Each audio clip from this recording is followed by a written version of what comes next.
Okay, welcome and hello everyone to the What a Shit Show podcast. My name is Arthur and I'm going to be your host.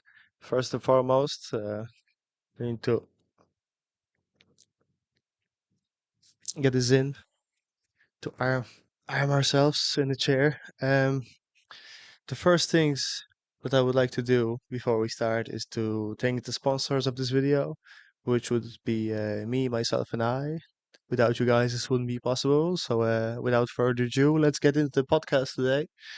And so what we have here is we have a list of questions, some of which were not written by me, to myself, so that maybe you could get to know me a little bit better.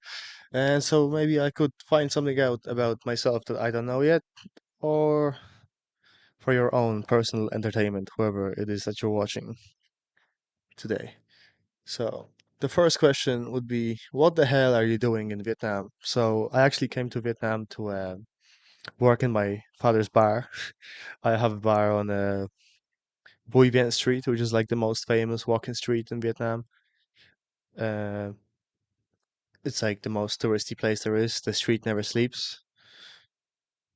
And the cool thing about being in a bar all the time on a street like that is that you're essentially traveling without traveling because people come to you. You know, people spend their hard-earned money in some job wherever they come from to like come on a holiday here and do what I do every single day, which is drink at the bar. So, but yeah, that's the fun thing about having a bar. Also, you get to travel to a lot of countries without traveling to them, some of which you don't want to travel to, but I'm gonna leave that for the next podcast.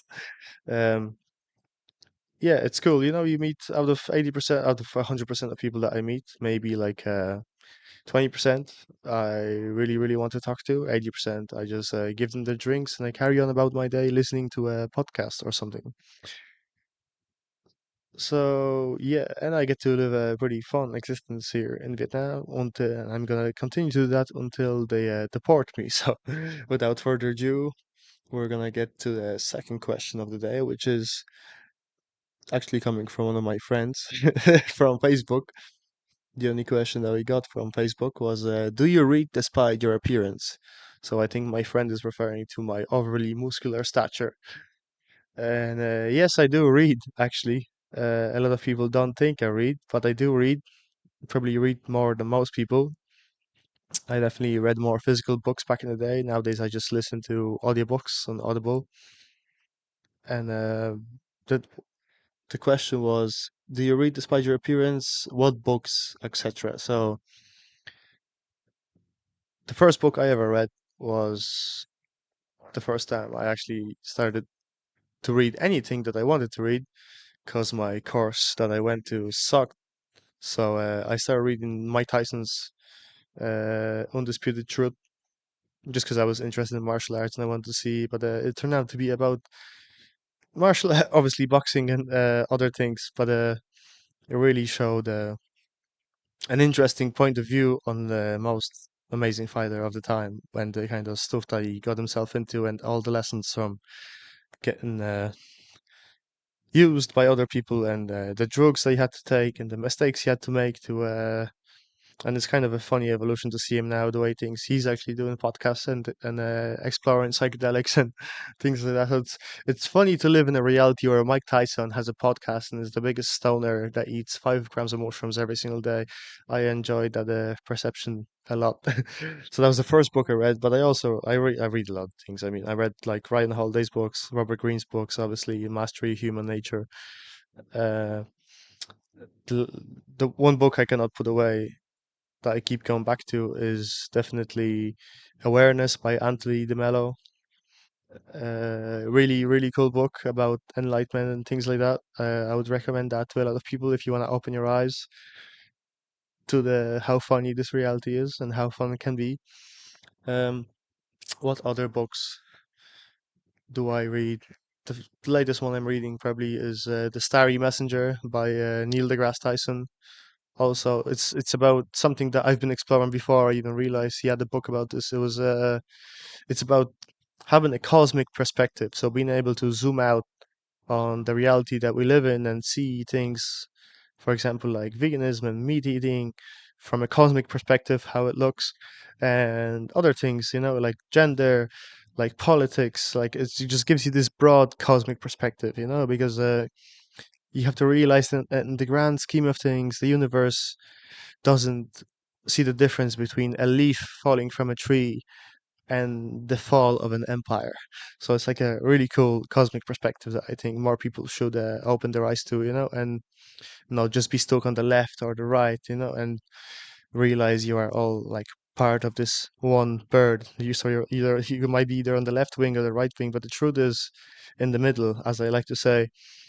But when you think the truth is in the middle, nobody on the sides really wants to talk to you. But luckily, when you think the truth is in the middle, you don't really want to talk to anybody else unless they also see the truth, And that if the bird could use the left and the right wing together, they could probably get a lot further than if they just keep steering to one or the other. So yeah, that's that about books, I'd say. And next question is, what podcast do you listen to? And I had to make myself a little list so that I don't miss anything. Let me just see if this is recording, so I don't do this for a practice instead. Okay, it is. Yeah, so I listen to Rogan, obviously, classic. Modern Wisdom by Chris is amazing for anybody that wants to gain, valuable insight about how to use knowledge, not just from before, but also from current people, successful people, and things like that that you can apply to your own life. Huberman's Lab, obviously, a lot of science-based protocols. Huberman has a book on protocols coming out, I think in April, he said. So that's gonna be a fun read. Lex, Lex is amazing. Obviously, AI, things like that, and other things, politics, everything really. From love to robots is what I like. Aubrey Marcus, I used to listen to him way more than I do now. A lot of like, I'm also interested in like a lot of esoteric wisdom, so that is my go-to podcast for that. Recently, I started watching Alex O'Connor on Within Reason. I like to get an insight on like modern philosophers trying to grasp the age-old questions, like something from nothing, and atheism and absurdism and all of things like that. And then anything really about AI. I like Mo Gavgat, the the guy that used to work for Google. He has a lot of he even has a book also that I listened to a few times now, called Scary Smart, about where we went or where we came from and where we're going, and the perspective of AI and things like that, and how we should approach it with caution, and and how it could be too late for all that stuff already. But he mentions a lot of fun things about sci-fi, which is one thing I forgot to mention about the books. I also enjoy a lot of sci-fi because a lot of things from sci-fi have evolved, and people were able to predict things in sci-fi that have now become sci-fact. So, and it also gives you another very interesting perspective on how things evolve, how morals evolve, and how things change all the time. And that makes you think, if we did evolve our morals from back in the day to now, like we used to burn people on the stake for reasons that would be laughable nowadays, put people on the cross, for example.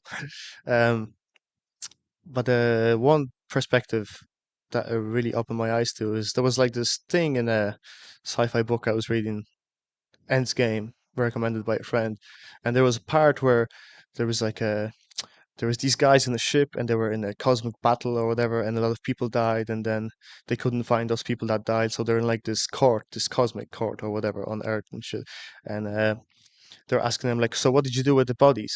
And they were like, where's the bodies? And they said, we ate them. And they're like, what do you mean you ate them? Isn't that like immoral? And they said, well, it's immoral on Earth because on Earth you have all these resources that you could go to and you could eat and you could survive. But the moment you go into space, there is no food in space except for the food that you have on the ship. And if you were in a losing battle and you won, and a lot of people on your ship died, then and if you didn't eat them, you wouldn't even come back. So all those people would have died with you for no reason. Then you have to see how you have to adapt to the circumstances when things change. And one cool analogy that they used in the book was that from an evolutionary perspective is that when a fish climbed out of the ocean out to land, it no longer had to operate. It could no longer operate as a fish. It had to adapt to the environment, and that's exactly what they did. So that's one fascinating thing about uh, AI that I forgot to mention, or sci-fi that I forgot to mention in the book section. But yeah, anything with Mo Got Elon. I also listen to Emergency Meeting by Tate. I love Tate, and when I say I love Tate, I don't mean I agree with every single thing that he has ever said. And if you hate someone just because they said something that you don't like, and you think they're an absolute idiot, and you shouldn't listen to anything they ever said after that, then I'm gonna let you figure out who is the idiot in that scenario. Occasionally, also I listen to Alex Jones, not a lot though. Jordan Peterson, I like, obviously. Um, a lot of interesting insights there and interpretations of the Bible, politics, and things like that. Um, Another guy, Jocko. Everybody loves Jocko. I love Jocko. Anything with Goggins, I will always watch. Naval Ravikant, amazing podcast. Also, a lot of practical wisdom. There's something crawling on the lens of my camera. I don't like that already. And the last two would be like Pierce Morgan and Tucker Carlson. A lot of things they say are just super uh, insightful and provocative at the same time. They try to get to the bottom of things and try to, provoke a lot of thought. So I like anything that provokes thought, I guess. The next question would be, what sports do you like to watch? So I definitely used to watch a lot of football slash soccer back in the day. Nowadays, I would only watch that if I was like in Poland with my dad around the telly and they put it on. I would watch it. I do enjoy watching soccer out of all the sports, really. But I wouldn't go out of my way to watch soccer. But I would go out of my way to watch a UFC on a Sunday morning here in Vietnam, and one FC, any kind of things. Any competition related to jiu-jitsu, any prestigious event like ADCC, who's number one, or recently Craig Jones Invitational. That's what I like to watch. Anything to do with the sport. I like where it's going. I like to have a little part of it, and I like to open minds to jiu-jitsu. I think it's a super effective martial art, obviously. Yeah.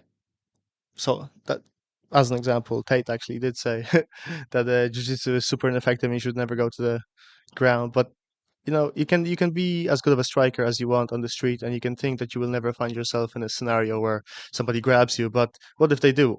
If they do, then you definitely need some jiu-jitsu. So I would recommend not just jiu-jitsu, but I would recommend that you master everything there is to master. There's something really amazing about being confident wherever you go in whatever scenario you find yourself in. Obviously, the number one rule would be to avoid fights, de-escalate fights at all costs. But if you ever find yourself in one, I would definitely rather be the guy that could handle themselves in a fight. So that's that. What's one thing you used to disagree with that you have now changed your opinion about? And this could be probably the first controversial thing I say on this podcast, this solo cast of sort. And that would be actually transgenders, of all things, because I used to be as open-minded as I thought I was. I was definitely close-minded about that. And there's still a lot of things I disagree about, but when I hear people like even Tucker or Jordan or Tate talk about how evil and everything, all those things are, I have a lot of people that come to the bar, and some of them do happen to be either transgenders or whatever, people with different sexual orientation that's not the same as mine, like pansexuals. And I gotta say, from personal experience, there is some of the most open-minded and happy people that I have ever met. So, and I have never seen anything evil come out of their mouth. They're actually some of the nicest people that I've met, and I would sometimes rather to engage with them than other hateful people that don't see the other side. So yeah, that's definitely one thing I changed my mind about just from being exposed to people like that. And question number six is, why did you start stand-up comedy? Yeah, so I must have done like 10 open mics, so I'm only super fresh to the scene. I love Kill Tony. I only started watching Kill Tony after I got into comedy, but I used to always hear it on Rogan. I used to always watch a lot of stand-up shows, and then I realized there's like a lot of. I realized how essential comedy is and how essential laughter is to the human experience. And even Eric Weinstein said it on Duncan Trussell's podcast, which I forgot to mention. I also watch. He said that comedy is an essential part to the human experience. Laughter is, we have evolved the ability to laugh because of, as a coping mechanism to deal with all the suffering that we have to deal with on a daily basis.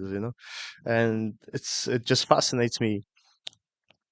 What fascinates me about comedy is that there is a hidden joke in every assumption, and you can reframe things to make them funny. There's like all this science that goes into formulating a joke, and I'm super curious about what makes things funny and why I laugh at some things and don't laugh at other things. But also, what I realize is that, let's say your friend falls and you can laugh at it while he's in pain after he fell, let's say on his head, and you can laugh at it and he can't in that moment. It's because you have the empathy to feel exactly how he feels, but you have enough distance to laugh at it. That's what comedy is. And the one quote that definitely opened my mind to it is that those who think laugh, and those who feel cry. And Charlie Chaplin said it even better. He said that life is a tragedy up close and a comedy in a long shot. And I think it's super accurate because if something bad could happen to you now, and a lot of bad things that happen to me now, I am able to laugh at, even though at the time it was like the most monumental mess ups of my life, let's say. And it's because you have the distance finally to laugh at it. And the quicker you are able to laugh at the bad things that happen to you, the better. The quicker you can accept the situation, the quicker you can move on and actually do something about it. So that's what I like about stand-up comedy, and I also like the fact that it puts me in front of a crowd that's there to listen to me, and it obviously gives, like, everybody wants attention. We live in an attention economy, so I like that attention that you get. And I also like to get over the fear of public speaking, which I used to be really, really bad at, which is also why I'm doing this. And although there is nobody here, I realized I'm speaking to probably like five of you that are gonna watch this podcast or whatever. So yeah, that's cool thing about stand-up comedy and me. Question number 7 is, what is one thing that you would recommend everyone to learn? And I touched on this a second ago, and it would be reframing. So having the ability to reframe things that happen to you, because I think there are people, there are certain things in the world that can make one group of people miserable, and there's other people that have the exact same situation happen to them, and they are able to laugh at it. So the quicker you are able to reframe something bad that happens to you, the quicker you can do something about it, as I said. And that's like one skill when I've been doing one of my journeys, let's say. I realized, what is one thing that I can do well right now that some people might never learn to do? And it would be reframing, having the ability to see the good in the bad and also the bad in the good. Not everything good that happens to you is good, not everything that bad happens to you is bad. As you can probably tell from your own experience, a lot of bad things that happen to you shaped exactly who you are and made you a better person as a result. And a lot of good things that happen to you turn out to be not as good as they seem to be. There's a lot of a lot of unforeseen um, consequences of things that we fail to see. For, like, one example that I like to use is social media, for example. Um, at the start, amazing, everybody's connected.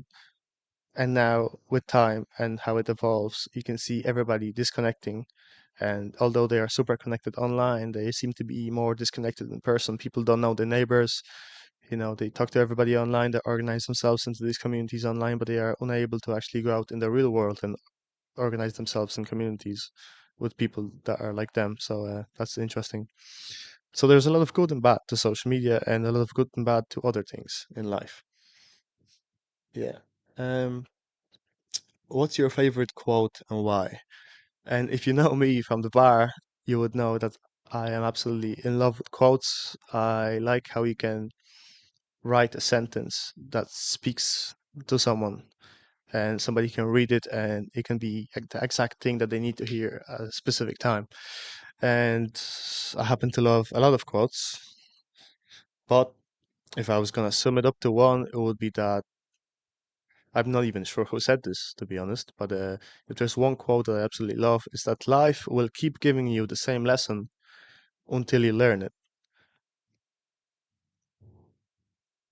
And that's a really powerful one for me because there's like Robert Greene said this, and it's probably gonna be in this upcoming book, but he said that this is pretty esoteric, but bear with me. It's that everything that happens to you is a form of instruction if you pay attention.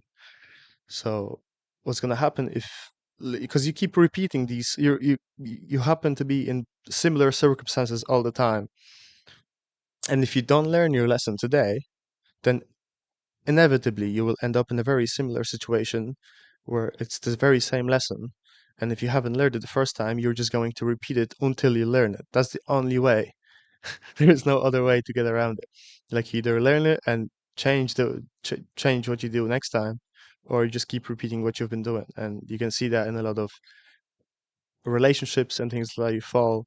You keep, let's say, leaving a person and then quickly out of loneliness getting into another relationship, and then you end up hating that person too because you haven't taken the time to learn maybe what you like or things like that, you know. So you're gonna keep repeating it if you don't learn it. So yeah, learn the lessons, you know. Pay attention to when something happens to you. Don't ask yourself, why is this happening to me? Ask yourself, like, what is this trying to teach me? There's always a hidden lesson in everything that you do all the time if you just pay attention.